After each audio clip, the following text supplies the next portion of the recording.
नमस्कार दर्शकों, स्वागत है आपका हमारे चैनल प्रभात कहानी में। आज मैं आप सभी दर्शकों के लिए माता सीता की नित्यनेम की बहुत ही रोचक कथा लेकर आई हूँ। नित्यनेम की कथा सुनने से खाली पड़े धन के भंडार भर जाते हैं और तरक्की में आ रही रुकावटें दूर हो जाती है। ये कथा माता श्री राम जी को सुनाती थी। तो आइए नित्यनेम की कथा शुरू करते हैं। एक बार भगवान श्री राम को किसी काम के लिए बाहर जाना पड़ गया तो सीता माता कहने लगी कि भगवान, मेरा तो 12 वर्ष का नित्यनेम है। अब अगर आप बाहर जाएंगे तो मैं ये कहानी किसे सुनाऊंगी। श्री राम जी ने कहा कि तुम कुएं की पाल पर जाकर बैठ जाना और जो औरतें वहां पर पानी भरने आएंगी उन्हें अपनी कहानी सुना देना। सीता माता कुएं की पाल पर जाकर बैठ जाती है। एक स्त्री आती है। उसने रेशम की जरी की साड़ी पहन रखी थी और सोने का घड़ा ले रखा था।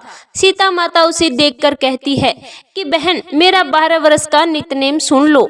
पर वह स्त्री बोली कि मैं तुम्हारा नित्यनेम सुनूंगी तो मुझे घर जाने में देर हो जाएगी और मेरी सास मुझसे लड़ाई करेगी। उसने कहानी नहीं सुनी और चली गई। उसकी रेशम की साड़ी फट गई और सोने का घड़ा मिट्टी के घड़े में बदल गया। सास ने देखा तो पूछा कि ये किसका दोष अपने सिर पर लेकर आ गई। बहू ने कहा कि कुएं पर एक औरत बैठी थी। उसने कहानी सुनने के लिए कहा, लेकिन मैंने नहीं सुनी। उसका फल मुझे मिला। बहू की बात सुनकर अगले दिन वही साड़ी और घड़ा लेकर सास कुएं की पाल पर बैठ गई।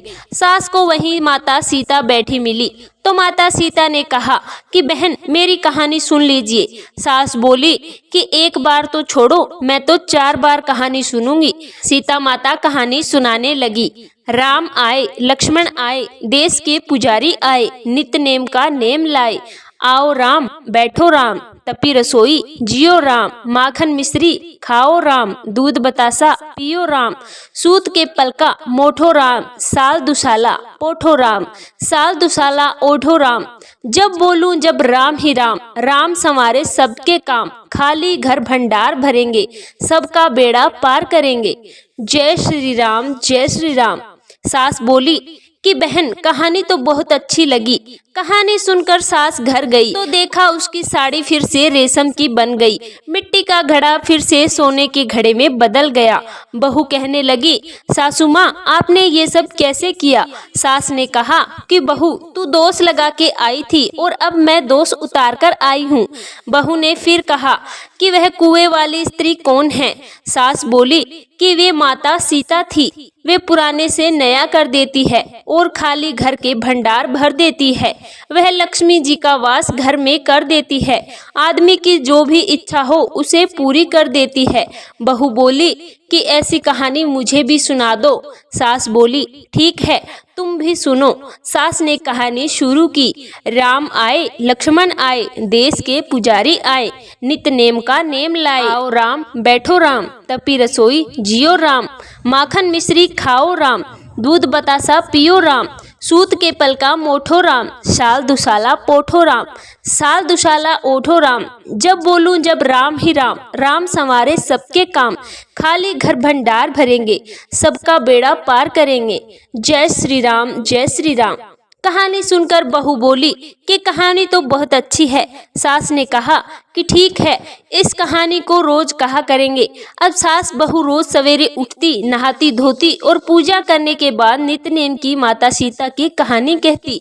एक दिन उनके यहाँ पड़ोस की औरत आई और बोली कि बहन, जरा सी आँच देना। तो वह बोली कि आँच तो अभी हमने जलाई नहीं है। पड़ोसन ने कहा कि तुम सुबह 4 बज के उठकर क्या करती हो।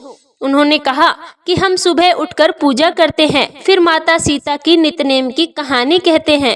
पड़ोसन ने उनकी बात सुनकर फिर कहा कि सीता माता की कहानी कहने से तुम्हें क्या मिला। वो बोली कि इनकी कहानी से घर में भंडार भर जाते हैं, सारे काम सिद्ध होते हैं, मन की इच्छा पूरी होती है।